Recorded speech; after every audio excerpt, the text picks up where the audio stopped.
কারণ 111 আর যাই হোক একটা ভালো জিনিস শিখাই গেছে, হিসাবপত্র রাখা শিখাই গেছে। কিন্তু উদীয়মান যারা, আমার খুব জানার আগ্রহ, এই 35, 36, 37 হাজার টাকা দামের পাঞ্জাবি, 3 লক্ষ টাকা দামের মোবাইল, এগুলো কোত্থেকে আসে? 23, 24, 25, 30 বছরের উদীয়মান রাজনীতিবিদরাও যে ধরনের মুভমেন্ট, যে ধরনের কাপড় চোপড় পরেন, যে ধরনের মোবাইল ব্যবহার করেন, যে ধরনের জীবনযাপন করেন, কখনো কি চিন্তা করেছেন আপনাদের ট্যাক্স ফাইলের কি অবস্থা? কত টাকা বেতনের চাকরি করেন? আপনাদের অনেস্ট আর্নিংয়ের সোর্স কি? ডিক্লেয়ার করা উচিত। আগের সরকার বলেছিল ডিক্লেয়ার করবে, করে নাই। আপনারা এত শহীদের রক্তের উপর পাড়া দিয়ে উপদেষ্টা হয়েছেন, এবং গতকালকে দেখলাম, গতকালকে না আজকের পত্রিকাতেও আছেন, কেউ কেউ বলছেন যে আপনাদের প্রতিনিধি সরকারে থাকতে হবে। তো এই যে মানুষগুলো বসে আছে তাদের প্রতিনিধির দরকার নাই।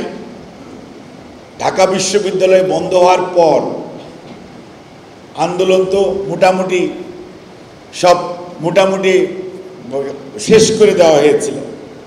ঢাকার বাইরের কিছু পাবলিক বিশ্ববিদ্যালয়, ঢাকা শহরের প্রাইভেট বিশ্ববিদ্যালয় রাজনৈতিক নেতাকর্মীরা এই আন্দোলনকে সামনের দিকে নিয়ে গেছে, এবং আজকে যিনি প্রধান নেতা উনি আমার অধীন গণস্বাস্থ্য মেডিকেল কলেজে নগর হাসপাতালে ভর্তি ছিলেন। আমার বউ উনার ছবি তুলে নূর খানকে দিয়ে বিদেশে পাচার করেছে। তারপরে পৃথিবীর মানুষ জানতে পেরেছে আপনাকে কিভাবে নির্যাতন করা হয়েছে। আপনারা সব ভুলে গেছে, আপনারা সব ভুলে গেছে। 75 বছর রাজনীতি, 60 বছরের রাজনীতিবিদ, তাদেরকে নিয়ে সমালোচনা করেন, স্বাধীনতার ঘোষকের ছবি নিয়ে অবমাননা করেন। জাতির নেতৃত্বকে, জাতীয় নেতৃবৃন্দকে আপনারা কথা বলার সময় আয়নায় চেহারা দেখেন না।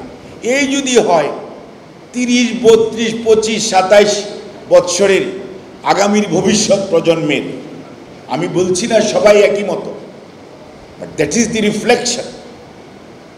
এটির জন্য কিন্তু ওই 6 বছরের বাচ্চাও শহীদ হয় নাই, এবং আমাদের এই সাগর রুনি বলেন 65 জন সাংবাদিক, 67 জন সাংবাদিক মারা গেছে। আপনার তো খুঁজে বের করা উচিত। যে বাসন্তীর ছবি ছাপালো আফতাব ভাই কি জন্য মারা গেল? কি জন্য? শেখ সেলিম তার বইয়ের মধ্যে লিখলো কোথায় আফতাব আহমেদ, লিখেছে না? তদন্ত হওয়া উচিত।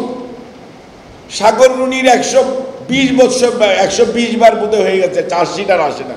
24 ঘন্টা, 48 ঘন্টা, 72 ঘন্টার মধ্যে আসার কথা।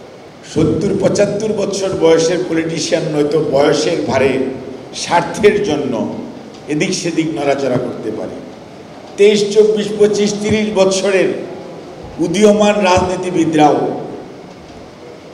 যে ধরনের মুভমেন্ট, যে ধরনের কাপড় চোপড় পরেন, যে ধরনের মোবাইল ব্যবহার করেন, যে ধরনের জীবনযাপন করেন, কখনো কি চিন্তা করেছেন আপনাদের ট্যাক্স ফাইলের কি অবস্থা?